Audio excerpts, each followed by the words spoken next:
தமிழ்நாடு ஆளுநர் அவர்கள் காலை 9:30 மணிக்கு உரை நிகழ்த்த உள்ளார்கள். அதுதான் எல்லாருக்கும் உங்களுக்கு தெரியுமா? நாங்கள் தான் சொல்லக்கூடாத பிஏசி அதுதான் நம்ம அலுவல் ஆய்வுக்குழு தான் பேசி முடிவு பண்ணோம். அலுவல் ஆய்வுக்குழு பேசி முடிவெடுத்ததுக்கு பிறகு அதுபடி சபை நடத்துறதுக்கு தான் சட்டப்பேரவைத் தலைவருக்கு உரிமை.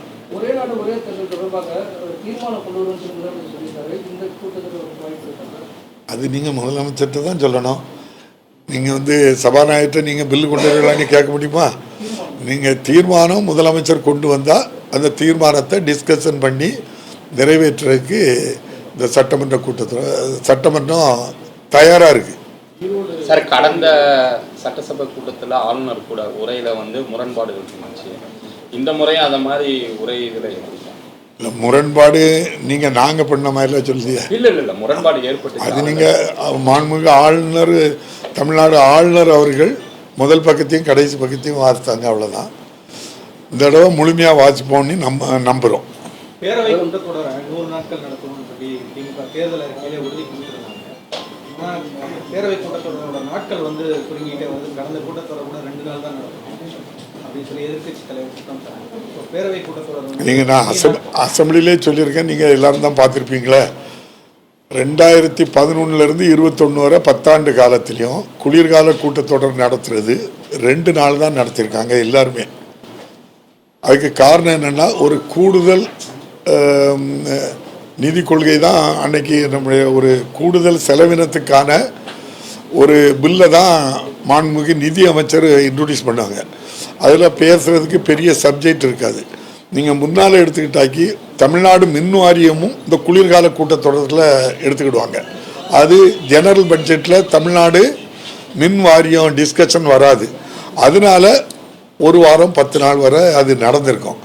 இப்போ இந்த கூடுதல் செலவினங்களுக்குள்ள ஒரு சின்ன பில் மட்டும்தான் வரும். அதை 2011 21 வரை பாருங்கள், 2 நாள் தான் நடந்திருக்கோம். டிஸ்கஷன் இல்லாமல் நடந்திருக்கோம். மாண்புமிகு இன்றைய முதல்வர் வந்ததுக்கப்புறம் எது வந்தாலும் கூட கொஞ்சம் நேரம் ஆனாலும் பரவாயில்ல, டிஸ்கஷன் பண்ணுங்க அப்படின்னு சொல்லி பண்ணியிருக்கோம். இதுபோக இந்த ஆண்டு பாராளுமன்ற தேர்தல், அதனால நம்ம பெரிய அளவில் நாட்களை எடுக்க முடியலை. ஏன்னா தேர்தல் அறிவித்த நாள் முதல் சட்டமன்றம் நடத்த முடியாது. தேர்தல் முடிஞ்சு உங்களுக்கு தெரியும். அதனால குறை 2021 தேர்தல் அந்த ஆண்டு தான் நடந்து சட்டமன்றம் கூட்டம் அதனால கொஞ்சம் நேரங்கள் நாட்கள் அதிகம் எடுக்க முடியல. வெள்ளம் மிகப்பெரிய பாதிப்புகள் வரும்போது அரசு இயந்திரம் அமைச்சர்கள் எல்லாருமே ஸ்பாட்டுக்கு போக வேண்டியது இருக்குது. நேரம் எடுக்க முடியல. அதில் நீங்கள் கடந்த ஆண்டு எடுத்துக்கிட்டாக்கி டிசம்பர் லாஸ்ட் ஜனவரியிலேருந்து பிப்ரவரி வரை மழை காலம், மழை அவ்வளவு பாதிப்பு தென் மாவட்டங்கள். ஆக இருக்க சூழலுக்கு தகுந்தபடி சட்டமன்ற கூட்டத்தொடர் நடைபெறும். இந்த அரசினுடைய எண்ணம் 100 நாள் கண்டிப்பாக ஆண்டுக்கு நடத்த வேண்டுங்கிறது எண்ணம்.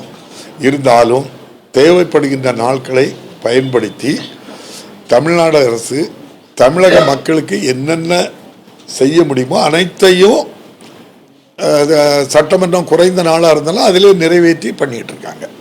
அதனால் சட்டமன்ற கூட்டத்தொடர் 10 நாள் கம்மியாக நடந்ததுனால மக்களுக்கு செய்ய வேண்டிய பணிகள் எந்த குறைவும் இல்லை.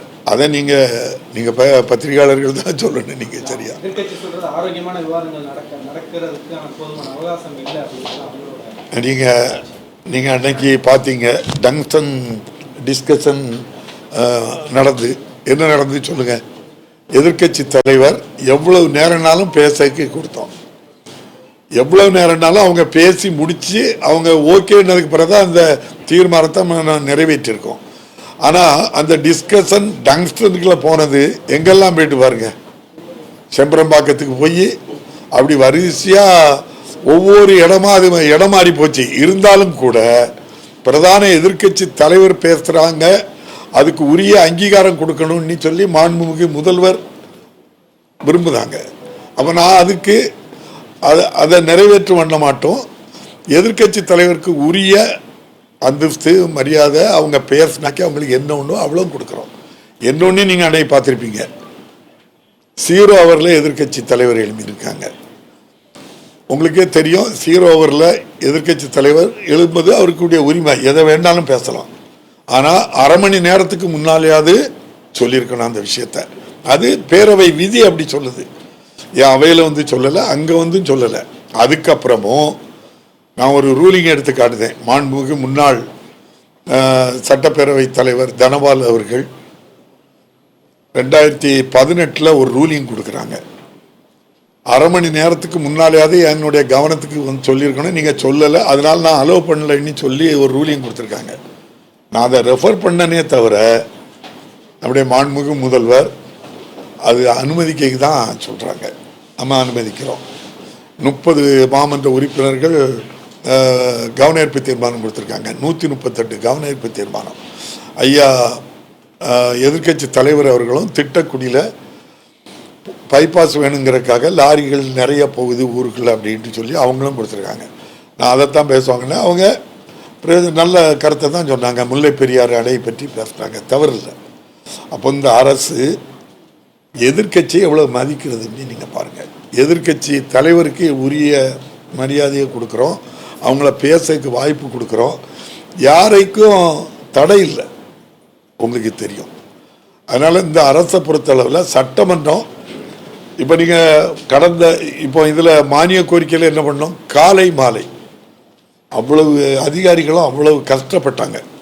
8 மணிக்கெல்லாம் அசம்பிளி முடிஞ்சிருக்கு. அதுக்கப்புறம் நம்ம பல்லாவரம்லாம் போயிட்டு ஒரு பணியாளர் வரன்னா எவ்வளோ கஷ்டப்படுவாங்க. இவ்வளவு பிரச்சனைகளையும் தாங்கி தான் அதிகாரிகளும் அதுக்கு ஒத்துழைப்பு கொடுக்குறாங்க. எல்லா வகையிலையும் இந்த அரசு சட்டமன்றத்தில் ஆளுங்கட்சி எதிர்கட்சின்னு பார்க்கல. இன்னும் சொல்ல போனால் நீங்கள் கணக்கெடுத்து பார்த்தா ஆளுங்கட்சி உறுப்பினர்கள் 2 மடங்கு இருக்காங்க, எதிர்கட்சி உறுப்பினர்கள் தான் 2 மடங்கு பேசுவாங்க. ஒரு ஜனநாயக ரீதியாட்டு நடக்கு. நீங்கள் தான் அதை சொல்லணும். நீங்கள் தினம் பார்க்குறீங்க அசம்பிளியில் வந்து, அதை நீங்கள் வெளியே சொன்னால் கேட்க உங்களுக்கு இப்படி தானே நடத்துகிறாங்கன்னு ஒரு எதிர்கேள்வியும் கேட்கலாம். நீங்கள் கேட்பீன்னு நம்புகிறேன். சார், ஆளுநர் கடந்த ஆண்டை போலே ஒரு முரண்பட்ட நிலையில் இருந்தால் தொடர்ந்து பழைய நிலை யார் எந்த நிலையை எடுத்தாலும் சரி தான் தம்பி, சட்டமன்றம் நடக்கும், நல்லது நடக்கும். மாண்புமிகு ஆளுநர் அவர்கள் கடந்த ஆண்டுமாய் இருக்கமாட்டாங்கன்னு சொல்லியாச்சு. முதல் பக்கமும் கடைசி பக்கமும் மட்டும் இல்லை, எல்லாம் வாசிப்பாங்கன்னு நம்புகிறோம். நாங்கள் நிச்சயமாக நம்புகிறோம். நீங்கள் இந்த சட்டமன்றத்தில் யார் மேலேயாவது தவறு இருக்கா? நாங்கள் எதுவும் தவறு பண்ணோமா? இந்திய அரசியலமைப்பு சட்டம் ஆர்டிகிள் 176(1) படி ஆளுநர் அவர்கள் உரை நிகழ்த்துவதற்கு அனுமதி. சில மாநிலங்களில் அந்த உரை நிகழ்த்துவதற்கு மட்டும்தான் அனுமதியே தவிர கருத்து சொல்வதற்கு யாருக்கும் அதிகாரம் கிடையாது. கருத்து சொல்றது மக்களால் தேர்ந்தெடுக்கப்பட்ட 234 சட்டமன்ற உறுப்பினர்களுக்கு மட்டும்தான் இந்த சட்டமன்றத்தில் கருத்து சொல்றதுக்கு உரிமை உண்டு, வேறு யாருக்கும் உரிமை கிடையாது. இதுதான் இந்திய பாராளுமன்ற ஜனநாயகம். பாராளுமன்றத்தில் பிரதமராக ஆட்சியில் இருக்கின்ற ஒரு அமைச்சரவை கூடி அவர்கள் என்ன உரையை எழுதி கொடுக்கின்றார்களோ அதைத்தான் மாண்புமிகு குடியரசுத் தலைவர் அவர்கள் முழுமையாக அந்த உரையை வாசிக்கின்றார்கள். இதுதான் பாராளுமன்ற ஜனநாயகம். அதன்படிதான் சட்டமன்றமும் ஒரு அமைச்சர், ஒரு முதலமைச்சர், ஒரு அமைச்சரவை அந்த சட்டமன்றம் உரையை எழுதி கொடுக்கின்றார்கள். அதுவும் அவருடைய கவனத்துக்கு கூட கொடுத்து தான் அதை திரும்ப வாசிக்க சொல்கிறோம். அதை வாசிக்கிற உரிமை மட்டும்தான் ஆளுநருக்கு உண்டே தவிர தன்னுடைய சொந்த கருத்துக்களையோ சொந்த இஷ்யூகளையோ அங்கே சொல்றதுக்கு அவங்களுக்கு உரிமை இல்லை. உரிமை இல்லைன்னு நான் சொல்லல, இந்திய அரசியலமைப்பு சட்டம் 176(1) சொல்லியிருக்கு. வாசிக்கிறதுக்கு முழு உரிமை உண்டு. கருத்து சொல்ல உரிமை 234 சட்டமன்ற உறுப்பினர்களுக்கு மட்டும்தான் உண்டு. நன்றி. ஆளுநரை சந்திக்கும் போது இந்த உரையை வந்து முழுமையாக படிக்க வேண்டும் அப்படின்னு சொல்லி வலியுறுத்தப்படுமா? இல்லை, வலியுறுத்தலாம் முடியாது. மாண்புமிகு ஆளுநர் வந்து அவங்க ஹெட்டு, அவங்ககிட்ட போய் ஐயா நாங்கள் வாங்கண்டி தான் கூப்பிடுவோம், அவங்க தான் அனுமதிக்கணும் தரணும். 6ஆம் தேதி சட்டமன்றம் கூட்டுறதுக்கு அனுமதி அவங்க தான் தந்திருக்காங்க. நீங்கள் வாங்கண்டி நம்முடைய தமிழ் சம்பிரதாயப்படி அவங்கள மட்டும் இல்லை, இந்திய அரசியலமைப்பு சட்டப்படி நானும் நம்ம செக்ரட்டரியும் போய் அவங்கள அழைச்சி நேரில் கொண்டு போய் ஐயா வாங்கன்னு அழைப்போம். உரிய மரியாதை கண்டிப்பாக வழங்கப்படும். உரிய மரியாதை, என்னென்ன மரியாதை ஆளுநருக்கு உண்டோ அனைத்தும் இந்த அரசு கொடுக்கும். அவங்க வேண்டியவங்க வேண்டாதவங்க இது பார்க்க வேண்டிய அவசியமே இல்லை, பார்க்க முடியாது. நம்முடைய மாண்புமிகு ஆளுநர் தான் நம்முடைய இந்திய அரசியல் சட்டப்படி இந்த மாநிலத்துக்கு ஹெட்டே அவங்க தான். ஆனாலும் அவங்களுக்கு என்ன ரைட் இருக்கோ அதான் பண்ண முடியும். நன்றி.